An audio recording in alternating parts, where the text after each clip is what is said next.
शोषित वंचितों की मुखर आवाज, राष्ट्रवादी विचारधारा से उत्प्रोत युवा चेतना के संयोजक रोहित कुमार सिंह।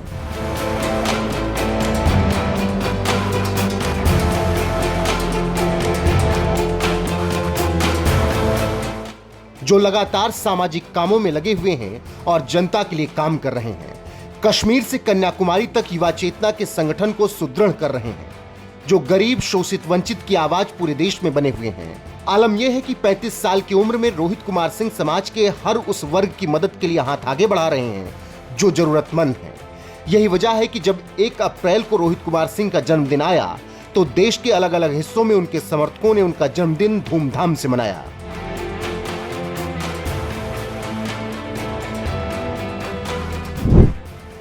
एक अप्रैल 1990 को रोहित सिंह का जन्मदिन पटना में हुआ। शुरुआती जीवन से ही उनका लगाव राजनीति से हो गया। जब वो 9वीं कक्षा में थे तब से ही राजनीतिक कार्यक्रमों में भाग लेना शुरू कर दिया था। मूल रूप से छपरा जिले के बेनौद गांव के रहने वाले हैं। युवा चेतना के संयोजक हैं। रोहित सिंह युवा वर्ग में काफी लोकप्रिय हैं। बता दें कि अपने काम की वजह से रोहित कुमार सिंह चर्चा के केंद्र में रहते हैं। महाकुंभ के दौरान जिस तरह से उन्होंने श्रद्धालुओं की सेवा की, देश के अलग अलग हिस्सों में जाकर जिस तरह से वो लोगों की समस्याएं सुनते हैं और उनको मदद पहुंचाते हैं, उससे उनके चाहने वाले पूरे देश में काफी लोग हैं। बिहार, उत्तर प्रदेश सहित कई राज्यों में रोहित सिंह सामाजिक और राजनीतिक कार्यक्रमों में हिस्सा लेते हैं। इस दौरान राजनीतिक रूप से वो कांग्रेस और इंडिया गठबंधन के खिलाफ खूब बोलते भी हैं। लालू परिवार के भ्रष्टाचार के खिलाफ भी रोहित कुमार सिंह खूब मुखर होकर बोलते हैं और अपनी बातें रखते हैं। ऐसे में अपने 35वें जन्मदिन के मौके पर रोहित कुमार सिंह ने युवा चेतना के विजन की बात की, साथ ही लालू परिवार पर जमकर भड़ास निकाली। सुनिए रोहित कुमार सिंह ने क्या कुछ कहा और उनकी राष्ट्रवादी विचारधारा पर आपकी राय क्या है, कमेंट में जरूर बताएं।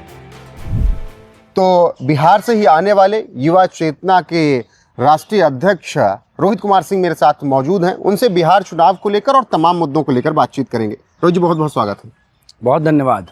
सबसे पहला सवाल, अब शायद मुझे लगता है कि हर इंटरव्यू से यही जुड़ा होगा कि बिहार में तैयारियां युवा चेतना की क्या चल रही हैं? देखिए, युवा चेतना तो एक राजनीतिक सामाजिक संगठन है जो देश के लिए, बिहार के लिए, देश के प्रत्येक नौजवान के लिए, किसान के लिए, मजदूर के लिए, वंचित के लिए, मजबूर के लिए, गरीब के लिए, मजलूम के लिए, पिछड़ा, दलित, वनवासी, अति पिछड़ा, महादलित, समाज के हर वर्ग के व्यक्ति के सार्वजनिक जीवन से लेके व्यक्तिगत जीवन में सुधार कैसे आए, इसके लिए प्रयासरत संगठन है। हम अपने एजेंडे पर काम कर रहे हैं। माँ भारती का वैभव कैसे बढ़े 2047 के पहले, क्योंकि देश को आज़ादी 1947 में मिली। 2047 में देश आज़ादी के शताब्दी को मनाएगा। उससे पहले भारत माता का वैभव कैसे बढ़े, भारत विश्व गुरु के रूप में कैसे पुनः स्थापित हो, पूरी दुनिया भारत के चरणों की पूजा करे, जो आज प्रारंभ हो चुका है पिछले 10 वर्षों से, उसको कैसे तीव्र गति प्रदान हो, इस पर हम काम कर रहे हैं। बिल्कुल, आगे और सवाल होगा। और बिहार चूंकि भारत का राज्य है, तो जब भारत की तरक्की होगी तो बिहार उससे अछूता कैसे होगा, और जब बिहार की प्रगति होगी तो भारत माता के वैभव में बिहार भी अपनी भूमिका का निर्वहन करेगा और एक बड़ी शक्ति के रूप में भारत के शक्ति को बढ़ाने में अपनी भूमिका अदा करेगा। अच्छा, आपने जिक्र किया कि आज़ादी का, तो अभी हाल फिलहाल में आज़ादी से जुड़ा एक सवाल हो गया। क्या? तेजस्वी यादव से एक सवाल एक कॉन्क्लेव में या किसी प्रोग्राम में हुआ। किसी व्यक्ति ने पूछा कि जब तक लालू प्रसाद यादव का राज नहीं था, आरजेडी का राज नहीं था, तब तक विकास दर बहुत अच्छा था बिहार का। जैसे लालू और राबड़ी आए, विकास दर धरातल में चला गया। तेजस्वी ने जवाब दिया कि अरे अंग्रेजों की ज़माने की बातें मत करो, लालू का राज अंग्रेजों का ज़माना था। देखिए, अब हम इसमें क्या बोले। लालू प्रसाद जी बिहार के पूर्व मुख्यमंत्री रहे।